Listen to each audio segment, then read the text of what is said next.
આપણે શું સમજીએ છીએ? ક્યારેક આપણે એ કામ કર્યું હોય પણ શા માટે કર્યું છે એની આપણને ખબર ન હોય. આપણે લગ્ન કરીએ એટલે 4 ફેરા ફરીએ, પછી ગોર મહારાજ કે ભાઈ પેલો પથરો પડ્યો એના પગનો અંગૂઠો અડાડો, એટલે અડાડીએ ખરા પણ પછી શું કરવા એ અંગૂઠો અડાડ્યો છે ને એ 2-3 છોકરાનો બાપ થાય તો ખબર ન પડે. પણ લીટું ચાલ્યું આવે છે એટલે આપણે કરીએ છીએ, આપણે જોઈએ છીએ, પણ એવું શા માટે કર્યું છે એ ક્યારેય વિચાર્યું નથી. માનવ દેહ આપણને મળ્યો છે, એની મજા આપણે બધી લઈએ છીએ, ખાવાની, પીવાની, હરવાની, ફરવાની, પણ શા માટે મળ્યો છે એ તો જેના ભાગ્યમાં નિર્માણ થયું છે, પરમાત્માની કૃપા ઉતરેલી છે,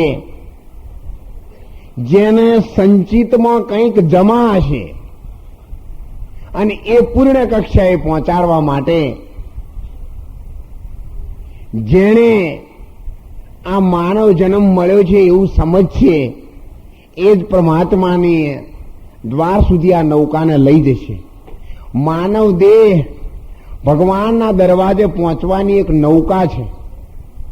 જો એમાં કોઈ પણ જગ્યાએ કાણું પડી ગયું તો માની લેજો ગમે એવું નાવડું છે પણ એ ભર દરિયામાં ડૂબ્યા સિવાય રહેશે નહીં. આ દેહ છે એક માતાજીના ગરબા જેવો છે. નવરાત્રી તમે માતાજીનો ગરબો બનાવો ત્યારે માટલી એકદમ ચારે બાજુથી સારી હોય, પણ ગરબો એને કહેવાય કે એને કાણો પાડવામાં આવે અને વચ્ચે દીવો મૂકવામાં આવે અને દીવો કાણમ થઈને દેખાય ત્યારે એને ગરબો કહેવાય. આ દેહ છે ને એને 10 દરવાજા છે. માતાજીના ગરબાને જેમ કાણો હોય તેમ, અને અંદર એક પરમાત્માના નામની જ્યોત જળી રહી છે. એ દીવો બંધ થાય એટલે ગરબાની કિંમત કોઈ ના રહે.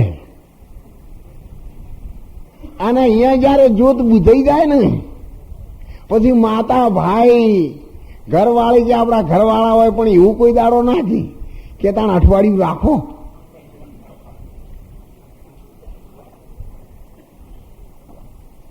ગાડો ગાડો સૌ કોઈ કહે છે અને કાઢવાની વેળા થઈ એ જીવને